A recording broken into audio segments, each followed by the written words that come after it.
తొడగొట్టి చెప్తున్నా 15th August రోజు hit కొట్టబోతున్నా. ఇంకా చాలు సార్, మరి మళ్ళీ బాణాలకి వైరల్ అయిపోతుంది. వన్స్ మోరా, తొడగొట్టి చెప్తున్నా 15th ఆగస్ట్ రోజు హిట్ కొట్టబోతున్నాను. సో 7th క్లాస్ నుంచి నేను స్కూల్లో డ్రామాస్ చేసేవాడిని అండి. మా ఫ్రెండ్స్, మా టీచర్స్ కూడా నన్ను ఎంకరేజ్ చేసేవాళ్ళు. అరే బాగుంటావురా, చాలా బాగా చేసావు యాక్టింగ్, చూడడానికి కూడా చాలా స్మార్ట్ ఉంటావు, మంచి అంటే హీరో ఉన్న మెటీరియల్ నువ్వు. సో నేను ఆఫ్టర్ 10th నేను I guess I might be repeating my self that నేను 5-6 ఇయర్స్ నుంచి పాస్ట్ 5-6 ఇయర్స్ నుంచి నేను ఆడిషన్స్ ఇస్తూ వచ్చా. సో ఇది like starting of my stage. కృష్ణానగర్లో ఆడిషన్స్ జరుగుతున్నాయి for the main lead.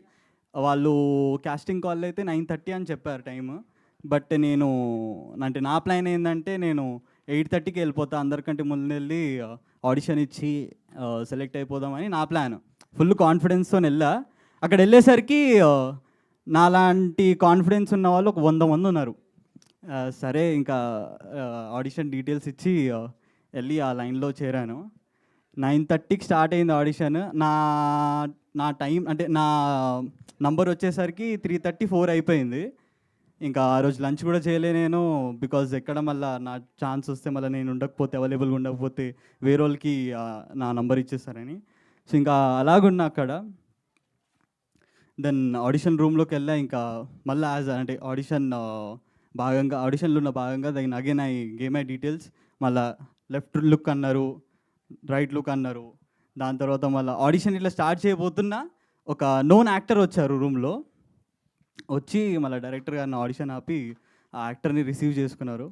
Receive చేశాక మళ్ళీ డైరెక్టర్ గారు అడిగారు ఆ యాక్టర్కి టీ కాఫీ ఏమైనా తాగుతారా అని. సో ఆ యాక్టర్ ఏమో కాఫీ తెప్పొచ్చిండు అన్నాడు. సో డైరెక్టర్ గారు నన్ను చూసి ఇట్లా కళ్ళతోని సైకిల్ చేశారు, అరే వెళ్ళి కాఫీ తీసుకురారా.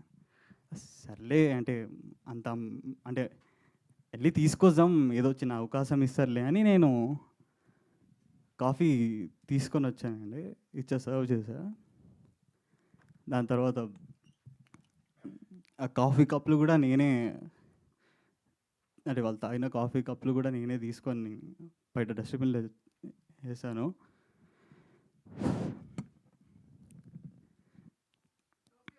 అంటే ఆ అవకాశం కూడా నాకు రాలే అన్న.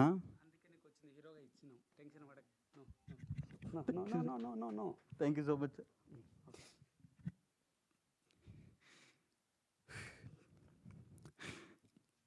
నా అభిమాని సార్, నువ్వు కాపీ కప్పులు కదరా, మేము బాత్రూమ్కి అయినాం.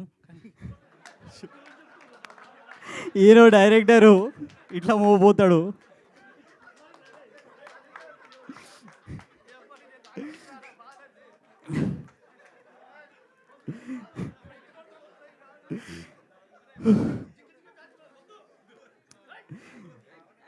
నా అభిమాని హీరో, నా దేవుడు చిరంజీవి గారిని గుర్తుపెట్టుకొని నా గుండెలు పెట్టుకొని ఇలాంటి బాధలు ఎన్నో భరించానండి.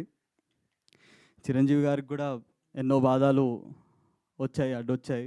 అప్పుడు వాళ్ళు మెగాస్టార్ అయ్యారు. అని అందరికి ఒకటే చెప్తున్నా, చిరంజీవి గారిలాగా కలమ్మ తల్లికి నేను కిరీటాన్ని కావాలని అనుకోవట్లేదు. కలమ్మ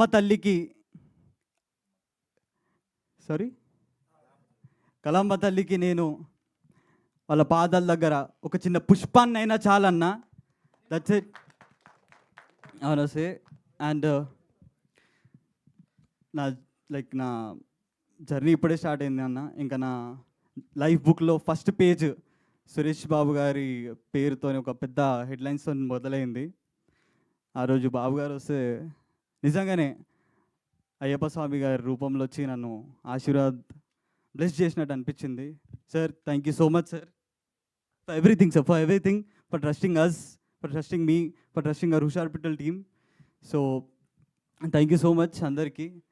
ఇంకా నన్ను నమ్మి మా డైరెక్టర్ గారు, ప్రొడ్యూసర్ గారు ఒక అద్భుతమైన పాత్ర ఇచ్చారు. దాంట్లో నేను ప్రాణం పోసానో లేదో మీరందరూ, ఇంకా నా వర్చువల్ వ్యూవర్స్ 15th ఆగస్ట్ రోజు సినిమా చూసి మీరు జర అది నేను ప్రాణం పోసానో లేదో జర చెప్పండి. అండ్ అలాగే మా చిరంజన్ అన్న musicians, lyricist. And I would like to mention few singers name, Mangli గారు, ఇంకా వైకుం విజయలక్ష్మి గారు. Thank you so much for that. ఇంకా DOP Sayanna. And thank you so much అన్న ఫర్ అలాంటి అద్భుతమైన పిక్చరైజేషన్ కోసం. And that's it. Thank you guys. Thank you.